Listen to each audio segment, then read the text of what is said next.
Район буенча ел башыннан ковид белән авыручылар саны 172-гә җитте, шуларның 21-е узган атнада ачыкланды. Узган елның шушы чоры белән чагыштырганда бу 4 тапкырга күбрәк. Кызганычка каршы чирләүчеләр арасында 6 айлык һәм 12 яшьлек бала да бар. В настоящее время появился 12-летний ребенок с ковид+.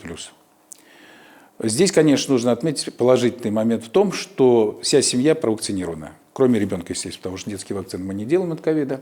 Он в удовлетворительном состоянии, у него небольшие проявления острой респираторной вирусной инфекции, он находится под наблюдением, находится дома. То есть он не нуждается в госпитализации. Вакцина ясату темплары артуга таба бара. Бүгенге көндә район буенча 23 меңнән артык зәйле ковидка каршы прививка ясаткан. Бу прививка узарга тиешле зәй халкының 70%. Әмма күрсәткечләр республика уртача күрсәткечләреннән түбәнрәк. Аеруча яңа шәһәр халкы авырлык белән вакцина уза дип баштабый. Республикада аерым категория гражданнар өчен мәҗбүри вакцинация кертелгәннән соң күпләрдә прививка ясатырга ярамый торган белешмә белән бәйле сораулар туа. Кешегә белешмә бирергә ярыймы, юкмы икәнлеген белү өчен үзе беркетелгән участок табибына мөрәҗәгать итәргә кирәк. У нас есть четкие показания для выдачи медотводов по заболеваниям, по нозологиям, по тяжести заболеваний.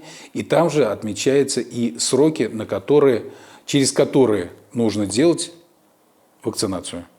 И на какие сроки дается медотвод. Баш табиб Айдар Фатыхов әйтүенчә, район үзәк дәваханасының йогышлы авырулар бүлегендә 27, реанимациядә 4 кеше ята. Хәзерге көндә вируслы пневмония белән 267 кеше амбулатор дәвалауда. Узган атнада район буенча 49 кешегә әлеге диагноз куелды. Тулаем вируслы авырулар белән 501 кеше дәвалануда. Шуның 203-е балалар. Аделя Бурханова, Ангелина Санникова, Зәй хәбәрләре.